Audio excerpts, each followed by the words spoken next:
Je connais des gens qui lisent énormément, livre par livre, lettre par lettre, et pourtant, je ne les dirais pas lettrés. En vérité, ils possèdent une masse de connaissances, mais leur cerveau est incapable d'organiser et d'enregistrer les matières qu'ils ont absorbées.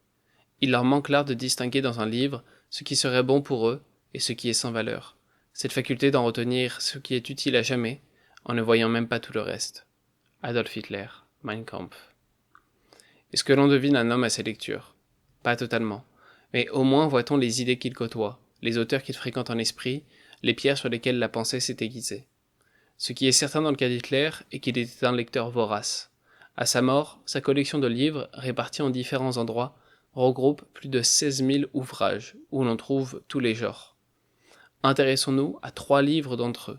3 livres qui disent quelque chose d'Hitler et de ses idées. Le premier pour son caractère symbolique, le deuxième pour expliquer la vision raciale d'Hitler, et le troisième pour son aura mystique. Pyrgiste, de Eckhard Dietrich. Livre doublement symbolique, Pyrgiste est le récit d'un jeune homme qui a le rêve fou de devenir le roi du monde, mais qui, dans la poursuite de son ambition, laisse un sillage de destruction humaine et de trahison. L'âme ruinée par les voies empruntées, Pyrgiste revient mourir à son village natal, dans les bras d'une amante qui lui pardonne les crimes qu'il a commis. En plus de faire écho à l'histoire d'Hitler, ce livre est d'abord symbolique par le rôle que l'auteur de l'œuvre a joué dans l'éclosion d'Hitler. Eckhard Dietrich et Hitler se rencontrent au cours d'une réunion politique en 1919. Dietrich est alors un dramaturge reconnu et établi. Hitler n'est qu'un homme sans le sou qui cherche sa cause. Les deux hommes discutent et les affinités sont évidentes. Dietrich voit en Hitler un jeune homme capable de porter ses idéaux et décide de faire de lui son protégé. Il le forme intellectuellement, lui paye un appartement près de chez lui, l'habille aussi, il lui paye son premier trench coat, et l'introduit au sein de cercles intellectuels et mondains auxquels Hitler n'aurait jamais eu accès sans lui. Avant de mourir, Dietrich aurait déclaré « Suivez Hitler, il dansera, mais c'est moi qui ai écrit la musique. Nous avons ouvert ses yeux et lui avons donné les moyens de communiquer avec eux. Ne me pleurez pas, j'aurais influencé l'histoire plus qu'aucun autre Allemand. » Le déclin de la grande race, Madison Grant. Ouvrage qu'Hitler appelait sa Bible, le déclin de la grande race est clé pour comprendre la conception des races du leader nazi. Madison Grant, l'auteur, développe la thèse qu'il existe une race nordique et qu'elle est entre toutes la race supérieure. Cependant, avance Grant, à chaque fois que la race nordique s'est métissée, elle s'est affaiblie. Tout métissage de la race nordique doit donc être prévenu pour protéger sa puissance intrinsèque. Si ce n'est pas le seul essai raciste de la bibliothèque d'Hitler, celui-ci a peut-être joué un plus grand rôle.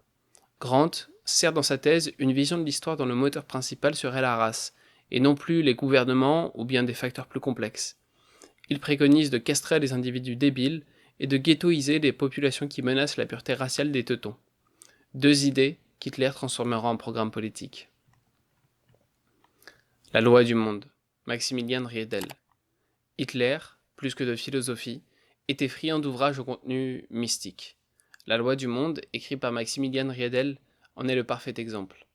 Dedans, par le truchement d'une longue argumentation scientifique, Maximilian Riedel cherchait à démontrer qu'en plus des 5 sens connus, l'être humain possède à l'état de vestige des capacités additionnelles de perception non identifiées.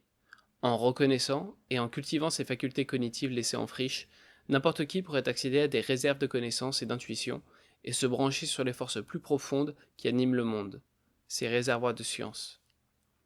Dans ce traité compact, Riedel posait les fondements de sa nouvelle religion, remplaçant la trinité du Père, du Fils et du Saint-Esprit par une nouvelle unité tripartite, le corps, l'esprit et l'âme. Riedel affirmait que les 5 sens ne s'appliquaient qu'à des perceptions physiques, nous permettant de communiquer avec le monde matériel, mais nous aveuglant sur les dynamiques les plus profondes qui nous relient aux autres êtres vivants ainsi qu'aux forces cachées de l'univers. La présence de ce livre dans la bibliothèque d'Hitler révèle chez le dictateur sa croyance en des forces supérieures invisibles. C'est une croyance loin de toute religiosité, sans dogme et sans église, mais qui révèle le côté mystique d'Hitler. Lui, petit Autrichien, devenu un temps maître de l'Europe, se voyait comme un élu de la Providence. Après chacun des attentats échoués qui eurent lieu contre lui, il répétait à qui voulait l'entendre qu'il était protégé par des forces plus grandes qui le surveillaient et le portaient dans sa mission. Et peut-être l'était-il, tant la trajectoire de l'homme paraît surprenante. Mais si quelques forces le surveillaient, alors, sans aucun doute, ce furent les forces du mal.